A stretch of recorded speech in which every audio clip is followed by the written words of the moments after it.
নমস্কার, দেখছেন talk to Bangla. আমি অভিষেক রয়েছে আপনাদের সাথে। এই মুহূর্তে যে খবর নিয়ে উপস্থিত হয়েছি, কোন শক্তি অনিয়ন্ত্রিত হতে পারে না, দেশের কোন সংস্থার কোন শক্তি অনিয়ন্ত্রিত হতে পারে না, এই কথা একদম দেশের সর্বোচ্চ আদালতের পক্ষ থেকে বলা হলো নির্বাচন কমিশনকে। এবং নির্বাচন কমিশনকে এই কথা বললেন chief justice of India Suryakant, তার বেঞ্চ। এবং চিফ জাস্টিস অফ ইন্ডিয়া এবং জয়মাল্য বাগচি, তাদের একটা বেঞ্চ গঠন হয়েছে এবং সেই বেঞ্চ কি শুনছে এই মুহূর্তে? সেখানে শুনানি চলছে যে বিহার সহ যে 12টা রাজ্যে এসআইআর প্রক্রিয়াটা শুরু করলো নির্বাচন কমিশন। এই নির্বাচন কমিশন কিসের ভিত্তিতে এই মুহূর্তে কাজ করছে, তাদের যে ডকুমেন্টেশন গুলো দরকার সেগুলো কিসের ভিত্তিতে হয়েছে? অর্থাৎ এসআইআর প্রক্রিয়ার বিরুদ্ধে বহু পার্টি দাঁড়িয়েছে, তার মধ্যে তৃণমূল কংগ্রেস এবং তার সঙ্গে আরজেডি, ডিএমকে, সিপিআইএম, সিপিআই, প্রত্যেকটা দল যেভাবে একত্রিত হয়ে তারা সম্পূর্ণ এসআইআর এর বিরোধিতা করে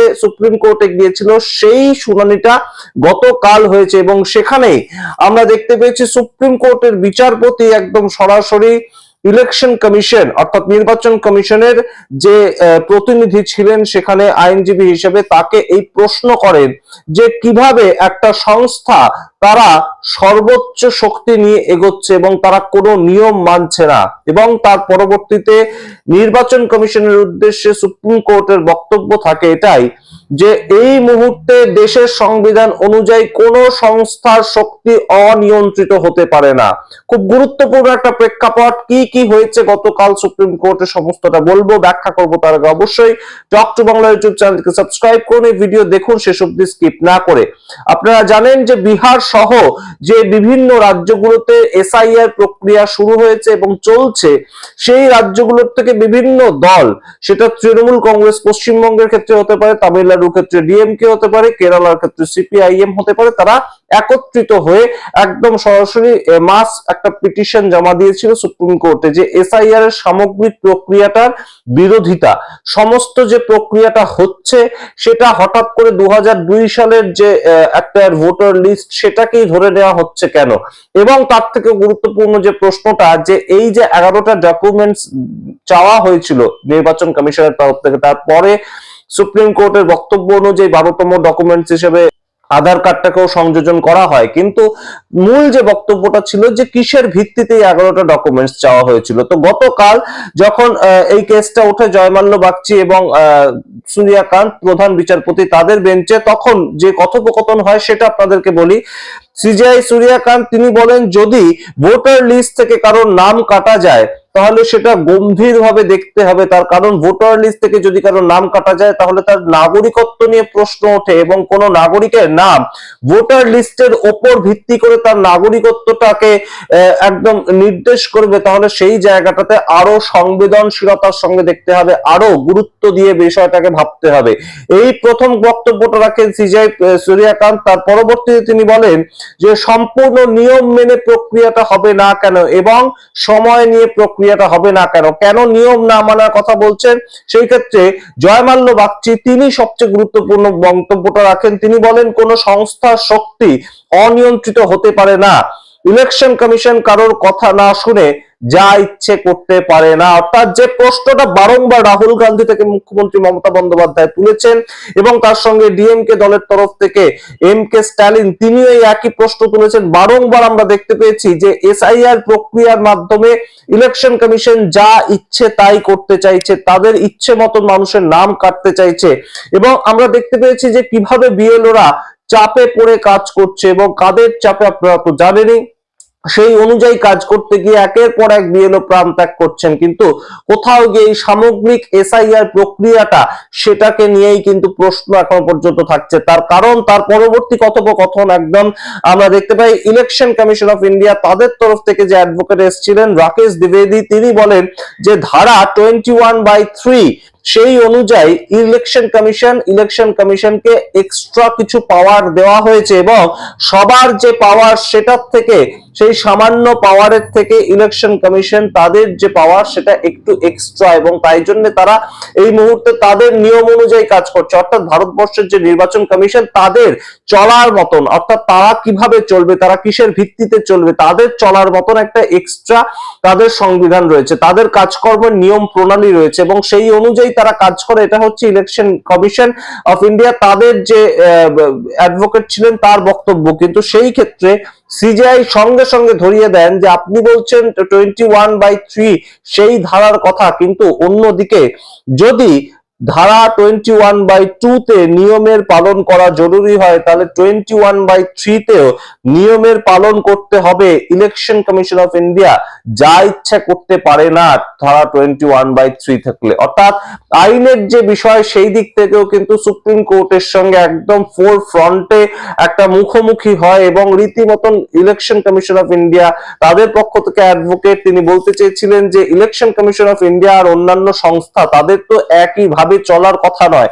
ইলেকশন কমিশন অফ ইন্ডিয়া তাদের চলার জন্য একটা আলাদা পথ রয়েছে, তাদের একটা আলাদা সংবিধান রয়েছে, সেই অনুযায়ী তারা কাজ করছে এবং সঙ্গে সঙ্গে সেকশন 21/3 সেই কথাটা কিভাবে ইলেকশন কমিশন অফ ইন্ডিয়া তাদেরকেও নিয়ন্ত্রিত করে রাখে সেই বিষয়টা বুঝিয়ে দিয়েছেন সিজিআই জাস্টিস সূর্যকান্ত। এবং এই মুহূর্তে তার পরবর্তীতে সবচেয়ে গুরুত্বপূর্ণ একটা মন্তব্য, যেটা এই যে ডকুমেন্ট, এতগুলো ডকুমেন্ট চাওয়া হচ্ছে কেন এবং তা বাদে অন্যান্য ডকুমেন্ট নেওয়া হচ্ছে না কেন, গ্রহণ করা হচ্ছে না কেন, সেই সম্বন্ধে সিজিআই সূর্যকান্ত বলেন যে যদি ফর্ম 6 অর্থাৎ নতুন ফর্ম দিয়ে যারা নতুন ভোটার হিসেবে নাম তুলতে চায়, নতুন ফর্ম তুলে নতুন ভোটার হিসেবে নাম তুলতে গেলে ফর্ম 6 সেটা ব্যবহার করতে হয়। তো সেই ক্ষেত্রে সিজিআই বক্তব্য রাখেন যদি ফর্ম 6 এ 7খানা কাগজ দেখানো যায়, তাহলে সেই ক্ষেত্রে হঠাৎ করে এসআইআর এর ক্ষেত্রে 11খানা ডকুমেন্টস চাইছে কেন? ইলেকশন কমিশন বলছে যে 11খানা ডকুমেন্টস দিতে হবে নতুন ভাবে নাম তুলতে গেলে কিংবা ভোটার লিস্টে নাম রাখতে গেলে। তাহলে সেই ক্ষেত্রে যদি আপনারা ধরে নিন যে 2002 সালে ভোটার লিস্টে কারোর নাম নেই, কোনো না কোনো প্রেক্ষিতে তার বাড়ির কারোর নাম নেই, তাহলে সে তো নতুন ভোটার হিসেবে নাম তুলবে। তো সেই ক্ষেত্রে তার কাছে এই 11খানা ডকুমেন্টস চাওয়া হচ্ছে কেন? এবং সবচেয়ে গুরুত্বপূর্ণ কথাটা, এর আগে যখন এসআইআর সংক্রান্ত এই যে মামলাটা, এই মামলারই প্রথম দিককার একটা শুনানির যে কথাটা আপনাদের মনে পড়বে নিশ্চয়ই, যে জাস্টিস জয়মাল্য বাগচি এবং জাস্টিস সূর্যকান্তের বেঞ্চই প্রথম থেকে শুনছিলেন। তো তিনি বলেছিলেন যে যা যা ডকুমেন্টস চাওয়া হয়েছে প্রত্যেকটা ডকুমেন্টস তো আমার কাছেই নেই, তাহলে সাধারণ মানুষ দেবে কি করে? এটা হচ্ছে বিহার সম্বন্ধীয় যখন এসআইআর এর মামলা চলছিল নভেম্বর মাস নাগাদ, সেই সময় এই জাস্টিস সূর্যকান্ত তার বক্তব্য, এবং এখনো তিনি একই বক্তব্য রেখেছেন গতকাল। এছাড়া আপনাদেরকে জানাই যে ইলেকশন কমিশন তাদের যে বিভিন্ন আধিকারিক বলতে বিএলওরা বিভিন্ন জায়গায় প্রাণ ত্যাগ করছে, সেটা সম্বন্ধেও কিন্তু এই যে বিরোধীদের পক্ষ থেকে আইনজীবী তারা কিন্তু বক্তব্য রাখে যে আধিকারিকরা এত চাপ নিতে পারছে না, কারণ এত তাড়াতাড়ি প্রসিডিওরটা করতে হচ্ছে। শুধুমাত্র যে মানুষের সমস্যা হচ্ছে তা নয়, বিহারে এসআইআর হয়েছে 1 মাসের মধ্যে, পশ্চিমবঙ্গের ক্ষেত্রে 1 মাসের মধ্যে, অন্যান্য বিভিন্ন রাজ্যে 1 মাসের মধ্যে এসআইআরটা হচ্ছে, এমনকি উত্তরপ্রদেশে যেখানে সামনের বছর ভোট, সেখানে পর্যন্ত 1 মাসের মধ্যে সম্পূর্ণ এসআইআর প্রক্রিয়াটা হচ্ছে।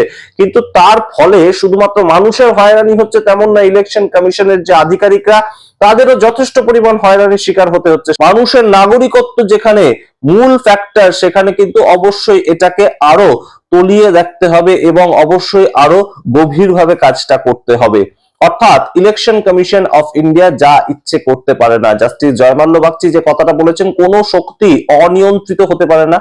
যে নিয়ন্ত্রণটা এই মুহূর্তে দরকার ইলেকশন কমিশনের ওপর, সেই নিয়ন্ত্রণটা কোথাও যেন সুপ্রিম কোর্ট একবার মনে করিয়ে দিল গতকাল। এছাড়া আপনাদের মনে থাকবে নিশ্চয়ই রাহুল গান্ধী বিরোধী দলনেতা, লোকসভার বিরোধী দলনেতা, তিনি একটার পর একটা প্রেস কনফারেন্স করেছেন। মোট 3টে প্রেস কনফারেন্স করে তিনি দেখিয়ে দিয়েছেন যে কিভাবে ভোটার লিস্টে কারচুপি হয় বা ভোটার লিস্টে সমস্যা থাকে এবং সেই ভোটার লিস্ট অনুযায়ী মানুষ ভোট দেয় গিয়ে এবং তার ভিত্তিতে সরকার তৈরি হয়।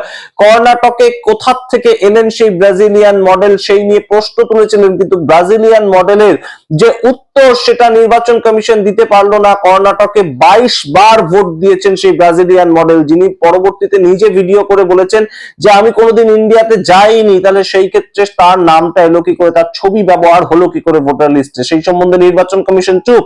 এছাড়া বিভিন্ন ধরনের যে অভিযোগ তোলা হয়েছে রাহুল গান্ধীর পক্ষ থেকে, একদম বলে দেওয়া হয়েছে যে বিভিন্ন জায়গায়, শুধুমাত্র মহারাষ্ট্র নয়, শুধুমাত্র কর্ণাটক নয়, শুধুমাত্র হরিয়ানা নয়, বিভিন্ন জায়গায় একই পদ্ধতিতে নির্বাচন হচ্ছে এবং তার ফলেই ভারতীয় জনতা পার্টির সরকার তৈরি হচ্ছে। এই যে রাহুল গান্ধী এত বড় অভিযোগ তুলেছেন, তার বিনিময়ে নির্বাচন কমিশনের কাজ কি?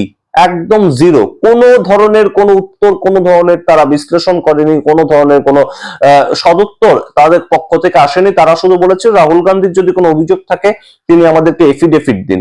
কিন্তু সামগ্রিক প্রক্রিয়াটা আমরা দেখতে পেয়েছি যে কিভাবে উঠে আসছে বিভিন্ন ধরনের ছবি। আপনারা দেখেছেন যে সুইসাইড করার আগে পর্যন্ত বিএলওরা, আধিকারিকরা, নির্বাচন কমিশনের নিজের আধিকারিকরা, তারা একদম সুইসাইড করার আগে ভিডিও বানাচ্ছে যে আমি এই কাজ আর করতে পারছি না, আমাকে প্রচন্ড চাপ দেওয়া হচ্ছে পলিটিক্যাল পার্টির তরফ থেকে, তাই জন্য আমি সুইসাইড করতে বাধ্য হচ্ছি। কয়েকদিন আগে রাজস্থানে একটা ভিডিও আপনাদেরকে দেখিয়েছিলাম, এক আধিকারিক তিনি বলছেন যে আমি দেখতে পাচ্ছি মানুষ জ্যান্ত বেঁচে আছে, কিন্তু ভারতীয় জনতা পার্টির তরফ থেকে আমাকে বলা হচ্ছে যেহেতু সংখ্যালঘু এরিয়া, যেহেতু তারা সেখানে ভোট পায় না, তাই জন্য আমাকে কমপ্লিটলি বাদ দিয়ে দিতে বলা হচ্ছে। আমি আসছি আপনার দপ্তরে এবং এসে আমি প্রাণ ত্যাগ করবো।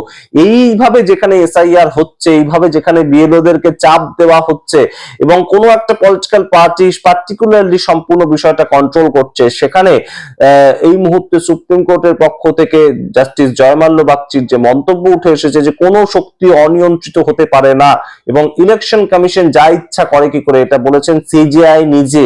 তো সেই জায়গা থেকে অবশ্যই গুরুত্বপূর্ণ হয়ে ওঠে। এছাড়া আপনাদের মনে করিয়ে দিই আরো একটা ঘটনার কথা। কয়েকদিন আগে রাজ্যের মুখ্যমন্ত্রী মমতা বন্দ্যোপাধ্যায় তিনি হাত জোড় করে বলেছিলেন যে please save our constitution, you are the guardian of our constitution. এবং তার পরবর্তীতে কিন্তু আমরা দেখতে পেলাম গতকাল একদম নির্বাচন কমিশনকে কোণঠাসা করলো, চ্যালেঞ্জ করলো সুপ্রিম কোর্ট, এবং সুপ্রিম কোর্ট জানিয়ে দিল যে তারা সমস্তটা কিন্তু অবজারভেশনে রেখেছে। এসআইআর বিরোধী যে মামলাটা, সেই সূত্রে এই মন্তব্য অবশ্যই গুরুত্বপূর্ণ। সামগ্রিক প্রেক্ষাপটের ভিত্তিতে আপনাদের বক্তব্য অবশ্যই কমেন্ট বক্সে কমেন্ট করুন। দেখতে থাকুন টক টু বাংলা, ছড়িয়ে দিন টক টু বাংলা ইউটিউব চ্যানেলটিকে এবং অবশ্যই সাবস্ক্রাইব করতে ভুলবেন না। ধন্যবাদ।